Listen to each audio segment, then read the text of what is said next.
할렐루야. 감사합니다. 참 잘 오셨습니다. 이 시간 하나님께서 여러분을 초청하셨습니다. 주님의 이름으로 여러분을 환영하고 축복합니다. 하나님은 사랑이십니다. 선하십니다. 우리의 간절한 기도에 응답해 주십니다. 오늘 우리의 예배를 받으시고 하늘문 열어 풍성한 은혜로 함께 하실 줄로 믿습니다. 우리 함께 인사하겠습니다. 주의 이름으로 사랑하고 축복합니다. 주의 이름으로 사랑하고 축복합니다. 예수님을 믿는 성도는, 예수님을 영접한 성도는 어떻게 살아가야 한다고 생각하십니까? 기도해야 합니다. 하나님께 물어야 합니다. 신앙생활은 끊임없이 기도하고 성령 하나님의 인도를 구하는 것입니다. 하나님의 뜻이 무엇인지를 구해야 합니다. 하나님의 생각은 우리의 생각보다 높습니다. 하나님의 뜻은 우리의 뜻보다 높습니다. 중요한 것은 하나님의 뜻입니다. 인간은 미래를 알 수가 없습니다. 미래에 대해서는 아무도 모릅니다. 하나님, 내가 어떻게 행해야 하겠습니까? 하나님의 뜻이 이것입니까? 이것은 내 뜻입니까? 하나님, 이것은 내 생각입니까? 하나님의 원하시는 생각입니까? 하나님, 인도해 주시기 원합니다. 주님의 인도하심입니까? 아니면 내 생각, 내 주장입니까? 기도란 하나님의 음성에 귀 기울이는 것입니다. 간절히 기도하고 하나님의 말씀을 듣고 하나님의 뜻에 순종하며 나아가셔야 합니다. 오늘 본문에는 베드로와 백부장 고넬료가 나옵니다. 그런데 이 두 사람이 동일하게 기도하고 있었습니다. 각자 처소에서. 그리고 두 사람은 모두 기도하는 가운데 환상을 보았습니다. 사도행전 10장 1절 2절입니다. 고넬료에 대한 말씀을 함께 보겠습니다. 가이사랴에 고넬료라 하는 사람이 있으니 이달리아 부데라 하는 군대의 백부장이라. 그가 경건하여 온 집안과 더불어 하나님을 경외하며 백성을 많이 구제하고 하나님께 항상 기도하더니. 고넬료는 이탈리아 즉 로마의 장교였습니다. 당시 이 가이사랴에는 로마의 총독부가 있었습니다. 성경은 고넬료를 경건한 사람이라고 했습니다. 하나님을 경외하는 경건한 마음을 가졌습니다. 경건은 신앙인의 참 모습입니다. 하나님을 경외하는 성도의 모습이 경건입니다. 이 땅에 살아가지만 죄악과 또 어둠이 우리를 미혹하고 유혹하는 세상 속에 살고 있지만 하나님의 백성으로서 말씀을 따라 살고자 하는 깊은 경건이 고넬료에게 있었다는 것입니다. 신앙인에게 경건은 반드시 중요합니다. 우리에게도 경건이 있어야 합니다. 고넬료는 혼자서 예수님을 잘 믿는 믿음의 사람만이 아니었습니다. 그는 개인적으로 경건한 삶을 살기만 하지 않았습니다. 자기 혼자가 아니라 가족이 다 함께 잘 믿는 것은 쉽지 않은 그때에 고넬료는 온 집안으로 더불어 하나님을 경외하는 삶을 살았습니다. 그뿐이 아닙니다. 고넬료는 많이 구제했다고 했습니다. 군인의 신분으로, 군인의 월급으로 구제를 많이 했습니다. 고넬료는 또한 항상 하나님께 기도했습니다. 누구든지 기도할 수는 있습니다. 그러나 항상 기도하기란 쉬운 게 아닙니다. 고넬료는 늘 시간을 정해놓고 기도했습니다. 이분의 삶이 기도였던 것 같습니다. 어떤 소원 때문에 기도의 제목을 이루기 위해서 기도를 한 것이 아니라 삶이 늘 기도였습니다.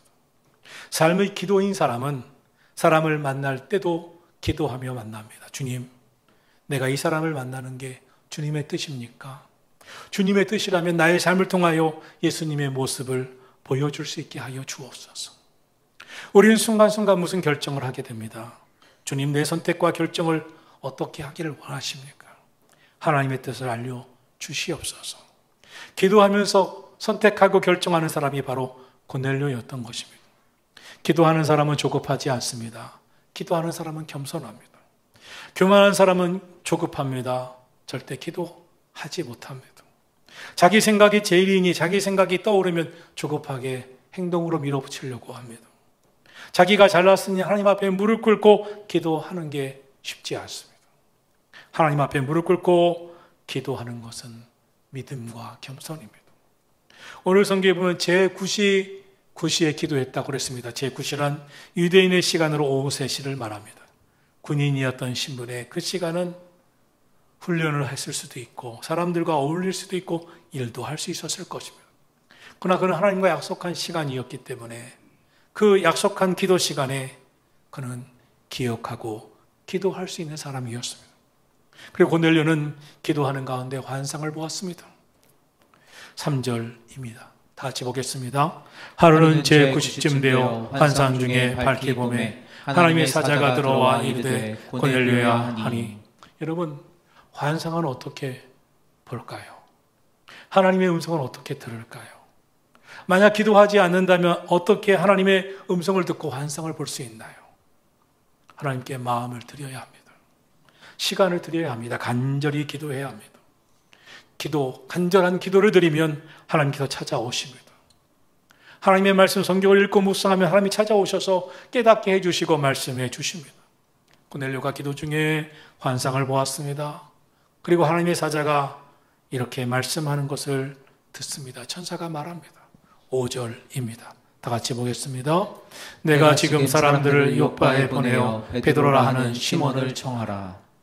그리고 베드로가 머물러 있는 주소까지 자세히 알려줍니다. 그것은 해변에 있는 무두장이의 집이라고 했습니다.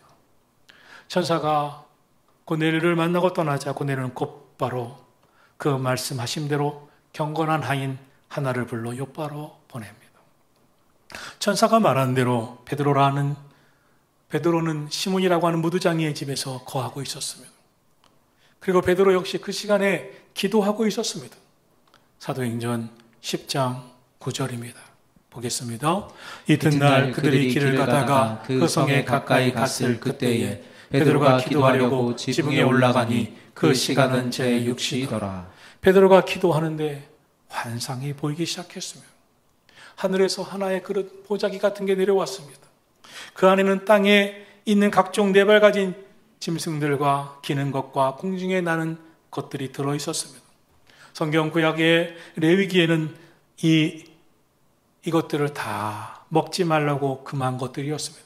금한 것들만 가득 그 안에 들어있었습니다. 그런데 그때 하늘에서 소리가 들립니다. 베드로야, 일어나 먹어라. 그러자 베드로가 그의 상식대로 대답합니다. 주여, 그럴 수 없나이다. 저는 속되고 깨끗하지 아니한 것을 결코 먹지 아니하였나이다. 그는 거절합니다. 그때 다시 음성이 들려옵니다. 하나님께서 깨끗하다 하신 것을 내가 속되다 하지 말라. 이런 일이 2번, 3번 반복됩니다. 그 후에 그 보자기는 하늘로 올라갑니다. 베드로는 정통 유대인으로서 지금까지 살아오는 동안에 한 번도 먹어본 적이 없는 것들이었습니다. 오랫동안 지켜온 종교적인 신념이고 또 습관이었습니다. 그 베드로가 갈등을 겪기 시작합니다. 상당한 갈등입니다. 얼마나 힘들었는지 모릅니다. 베드로는 그 음성이 성령 하나님께서 주시는 음성인 줄 알았지만 단호하게 안 먹겠다고 대답합니다. 왜냐하면 그가 살아온 사람의 생각, 고집, 편견은 그것을 완강하게 거절하고 있었기 때문입니다. 베드로가 그 순간 도대체 이것이 무슨 일인가? 이것은 먹을 수 없는 것이고 내 습관은, 내 관념은, 내가 살아온 삶은 이것을 거부하는 것인데 왜 한 번도 아니고 2번도 아니고 3번이나 계속해서 하나님은 이 환상을 보여주시고 먹으라고 말씀하시는가? 그 뜻은 무엇인가? 깊이 생각하게 됩니다. 그런데 바로 그때였습니다. 바로 그때 고넬료의 집에서 보낸 사람이 베드로를 모셔가려고 그 집에 온 것입니다. 사도행전 10장 17절과 18절입니다. 다 같이 보겠습니다. 베드로가 본 바 환상이 무슨 뜻인지 속으로 의아해 하더니 마침 고넬료가 보낸 사람들이 시몬의 집에 찾아 문 밖에 서서 불러 묻되 베드로라 하는 시몬이 여기 유숙하느냐 하거늘. 베드로는 자기 신념이 강했습니다. 고집이 강했습니다. 자아가 강한 사람이었습니다. 자기가 알고 있는 것에 대한 확신이 지나쳤습니다. 사람들과 대화를 해보면 대화를 하면 할수록 마음이 활짝 열려있는 사람이 있고 꽉 닫혀있는 사람들이 있습니다. 마음이 열려있는 사람들과는 소통이 잘 됩니다. 대화가 잘 됩니다. 닫힌 사람과 대화를 하면 답답합니다. 마음이 꽉 막힌 사람과 대화하는 건 어렵습니다. 진정한 기도의 사람은 성령 하나님께서 우리를 향하여 말씀하실 때, 우리에게 주의 뜻을 보여주실 때 그 심령이 열려 있습니다. 진정한 믿음의 사람은, 말씀을 보는 사람은, 말씀을 듣는 사람은 말씀 앞에 마음이 열려 있습니다. 기도할 때 중요한 것은 주님의 말씀에 마음이 열린 것입니다. 하나님 무슨 뜻입니까? 주님이 이 말씀을 제게 하신 의미는 무엇입니까? 깨닫게 해 주십시오. 그러면 내가 순종하겠나이다. 그런데 베드로는 지금 자기 결론을 내리고 있었습니다. 저는 그럴 수 없나이다.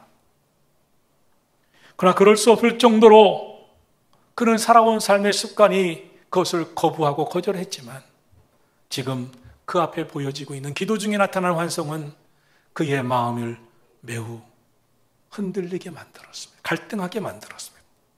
환상이 한 번도 아니고 3번이나 동일하게 보여지고 하나님의 뜻을 전하고 있고 말씀하고 있으니 흔들릴 수밖에 없었습니다. 갈등하고 있었습니다. 베드로가 고민하고 있습니다. 이 환상은 도대체 무슨 뜻인가? 이 환상에 하나님이 내게 주시려고 하시는 말씀 무엇인가? 어떤 일이 내 삶에 일어날 것인가? 그런데 마침 고넬료가 보낸 사람들이 그때 베드로를 찾아온 것입니다. 그때였습니다. 바로 그때였습니다. 19절 20절입니다. 다 같이 보겠습니다.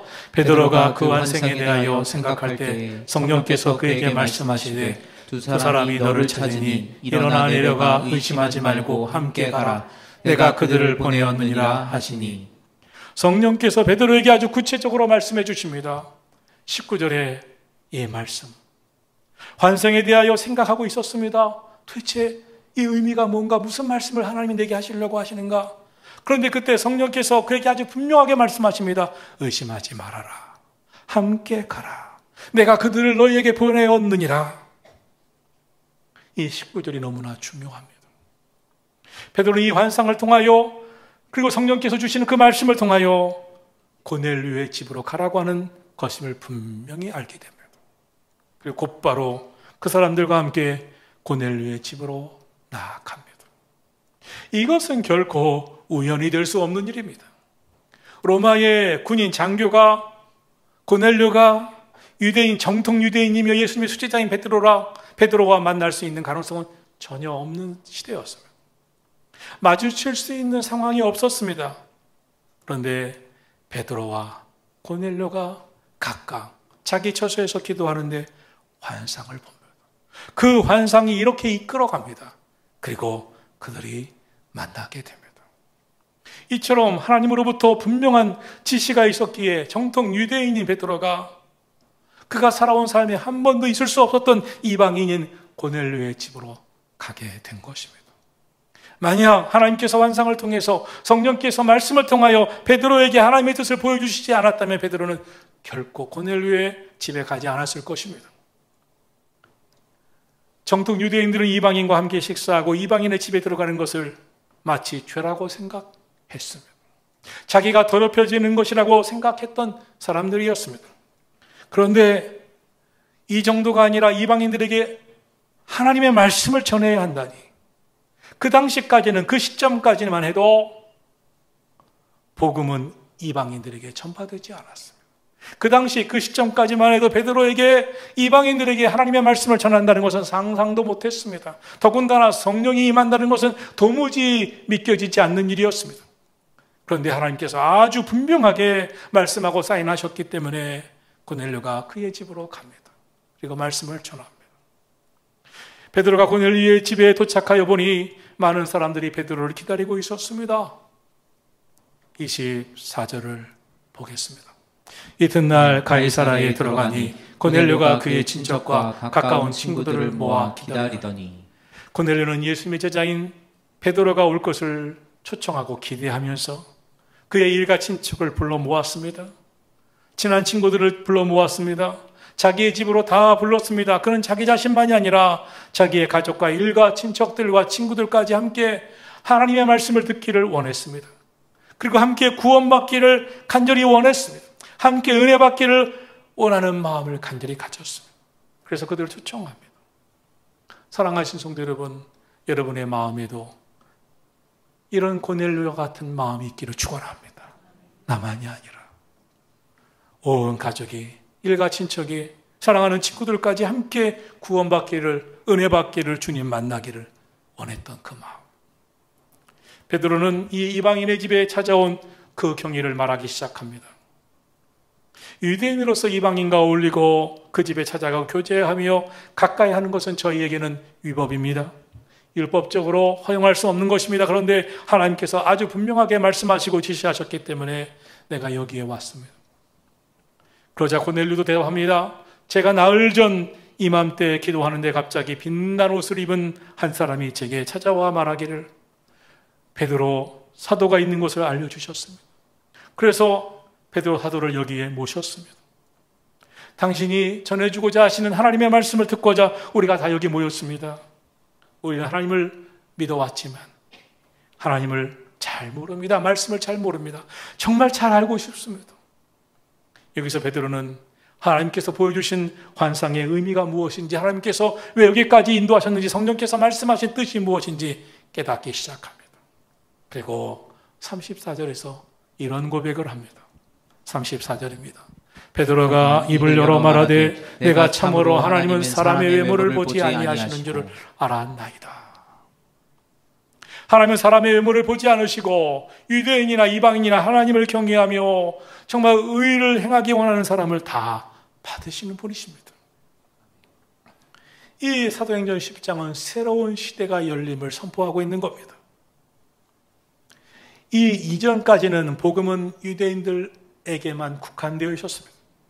그런데 이 사도행전 10장을 통해서 예수님의 제자 사도들을 통하여 복음이 온 세계로 전파되고, 사도행전은 예루살렘의 복음이 전 세계의 복음으로 나아가는 계기가 됩니다. 베드로가 말씀을 전하는데 성령이 임하십니다. 유대인들이 아닌 이방인들에게도 성령이 부어집니다. 너무나 감격적인 순간입니다. 이방인들이 예수님을 믿습니다. 영접합니다. 복음을 받아들입니다. 성령의 강력한 역사를 경험하기 시작합니다. 이러므로 예루살렘에 있었던 복음이 열방으로 온 세계로 나아가는 아주 결정적인 역사가 시작됩니다. 고넬료라고 하는 이방인이 사도들을 대표하는 수제자 베드로를 만나는 그 사건이 이 놀라운 일을 이루어 갔습니다. 이 두 사람의 만남은 보통 만남이 아닙니다. 세계를 뒤바꾸는 만남이었습니다. 사랑하시는 성도 여러분, 하나님의 말씀을 경험하면, 복음을 만나면, 성령 하나님을 경험하면 이러한 역사가 임하는 줄로 믿습니다. 여러분에게도 이러한 역사가 있기를 주의 이름으로 축원합니다. 하나님 우리에게 말씀을 주셨습니다. 복음을 주셨습니다. 성령을 부어주셨습니다. 그때 예루살렘의 복음이 예루살렘만 머물고 있기를 원하지 않으신 주님은 고넬료에게, 그리고 고넬료를 위시로 하여 온 열방과 온 세계로 땅끝까지 복음이 전파되고 주의 성령의 역사가 나타나기를 원하셨던 것처럼 오늘 저와 여러분에게도 임하신 주의 성령은, 주의 말씀은 우리 한 사람에게만 머물기를 원치 않으십니다. 우리를 기점으로 우리의 가족들이, 우리 일가 친척들이, 우리의 친구들이 온 땅과 온 세계에 주의 복음이 전파되기를 원하시는 줄 믿으시기를 축원합니다. 역사를 바꾸는 일에는 쓰임받는 사람들이 있습니다. 오늘 성경은 바로 그가 고넬료였고 베드로였습니다. 하나님의 뜻을 이루고 하나님의 역사를 이루어가는데 쓰임받았던 그 사람들, 이제부터는 그 사람이 바로 여러분이 되시기를 축원합니다.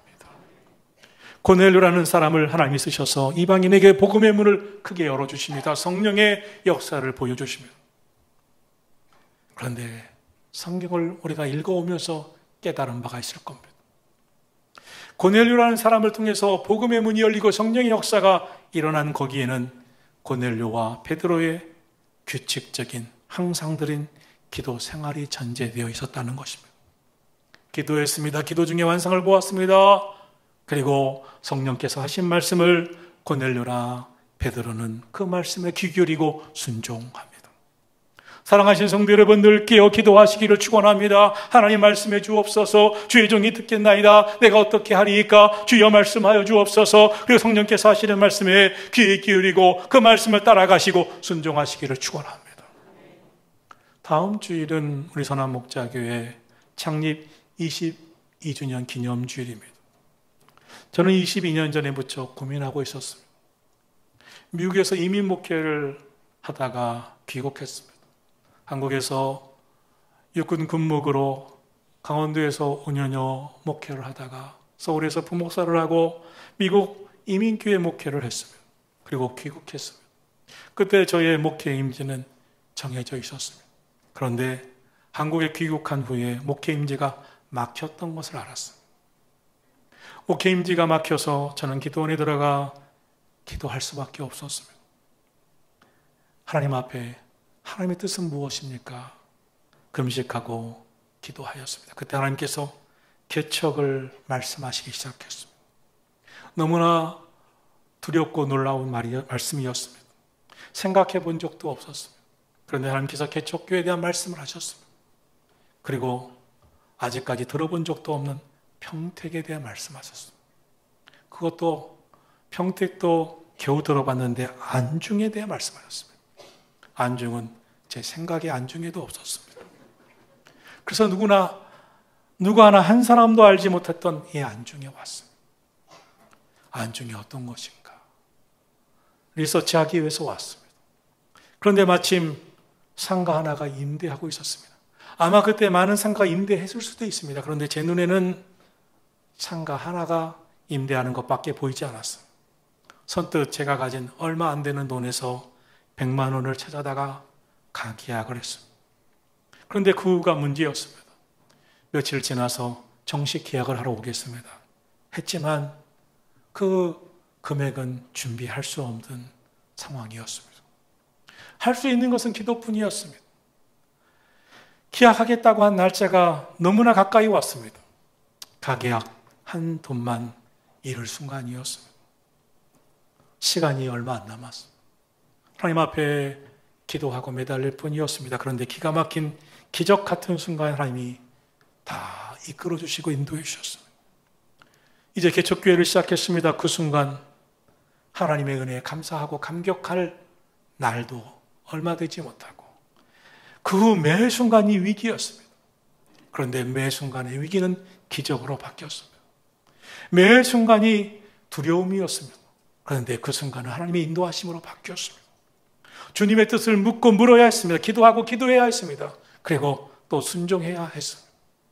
하나님의 뜻을 묻고 순종하는 시간은 너무나 힘들었습니다. 제가 감당할 수 없는 일입니다. 제가 어떻게 하리까? 그런데 하나님께서 개입해 주시고 간섭해 주시고 지난 22년을 이끌어 주셨습니다. 그리고 창립 22주년 기념주일이 되어 오고 있습니다. 우리의 신앙생활에서 하나님 앞에 묻고 기도하는 것처럼 중요한 게 없습니다. 기도하다가 하나님께서 보여주시는 음성을 듣고 환상을 보고 주님이 나에게 깨닫게 하시는 성령의 말씀을 따라가고 순종하는 것처럼 중요한 게 없습니다. 성령을 따라가시기를 축원합니다. 한 한국 목사님이 일본 선교사로 가서 일본 교회를 섬기고 있었습니다. 그럴 때 한 교회에서 이분에게 설교를 초청하셔서 그 교회에 가서 설교를 하게 되었습니다. 그런데 예배 중에 특송 시간이 되어 남성 3분이 나와 남성 중창을 하겠다는 그런 마음을 가지시고 특별 찬송 순서가 되었습니다. 찬양하러 나오는 3명의 남자들을 보면서 목사님은 깜짝 놀랐습니다. 그들은 분명 약구자들이었기 때문입니다.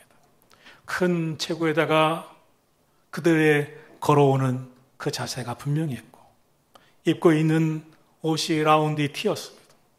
그리고 팔과 목에 문신이 보였습니다. 매우 위압적인 문신이었습니다. 그런데 막상 찬양을 시작하는데 너무나 아름다운 찬양이었습니다. 너무나 놀랐습니다. 감동이었습니다. 그들이 찬양을 다 불렀습니다. 그 중에 한 사람이 짧은 간증을 했습니다. 그의 간증이었습니다. 우리에게는 3가지 공통점이 있습니다.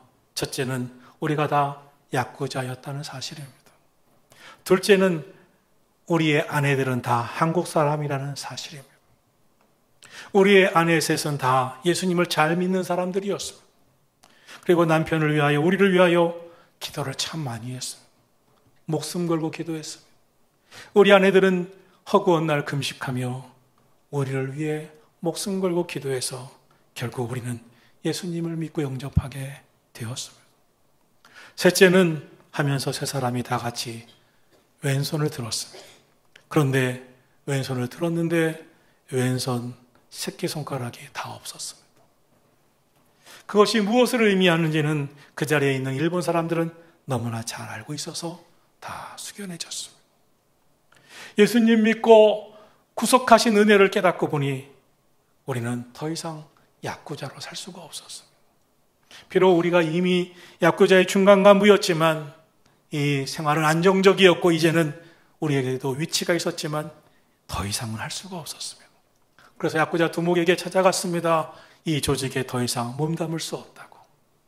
자신들이 하는 일이 우리가 믿기 시작한 하나님의 뜻이 아니라고. 그래서 이 조직을 떠나가야겠다고 말했어요. 처음에 약구자의 두목은 농담으로 받았습니다. 한국 여자를 아내로 맞더니 미쳤구나. 믿어주지 않았습니다. 그런데 그들의 진심을 알게 됐습니다. 그리고 모든 조직원을 불러 모았습니다. 그리고 이 사실을 발표했습니다. 이들은 이제 우리 조직에서 나간다. 더 이상 약구자가 아니다. 그리고 앞에 있는 탁자에 칼을 꽂았습니다. 그들은 한 사람씩 한 사람씩 그 앞으로 나와 그 칼로 자신들의 손가락을 잘랐습니다. 자신들의 손가락을 자르고 나서야 그 조직에서 나오게 되었습니다. 그리고 하나님 앞에 나와 특송을 부르고 믿음으로 살게 되었습니다. 사랑하신 여러분, 여러분은 예수님 믿고 그렇게 간절히 매달려 보고 기도해 보셨습니까? 여러분은 하나님의 은혜를 사모하면서 성령의 말씀을 듣기 위해 정말 기도하며 사십니까? 여러분은 정말 하나님의 은혜가 너무나 원해서 주님 말씀대로 살고 주님이 내게 주신 말씀이 너무 좋아서 주의 말씀대로 살아보기 위해서 손가락이라도 잘라보셨습니까? 하나님께서 우리에게 무엇을 원하실까요? 돈입니까? 아닙니다. 우리의 손가락입니까? 아닙니다. 생명입니까? 아닙니다. 하나님께서 우리에게 원하시는 것은 우리 마음입니다. 하나님의 말씀대로 살기 위한 그 마음, 주의 음성 듣기 위해서 간절히 기도하는 그 마음, 주의 뜻을 따라 살겠다고 하는 성령의 말씀에 귀 기울이고 싶은 그 마음, 하나님 만나기 위해서 간절히 믿음으로 살겠다고 하는 그 마음, 하나님의 뜻을 알기 위해서 내 뜻대로 내 고집대로 내 주장대로 살려고 하지 아니하고 하나님의 뜻을 알기 위해서 간절히 기도하는 그 마음, 성령 하나님의 말씀을 따라 살고자 하는 그 마음, 성령을 따라 살아가기를 예수님의 이름으로 축원합니다. 찬송하고 기도하겠습니다.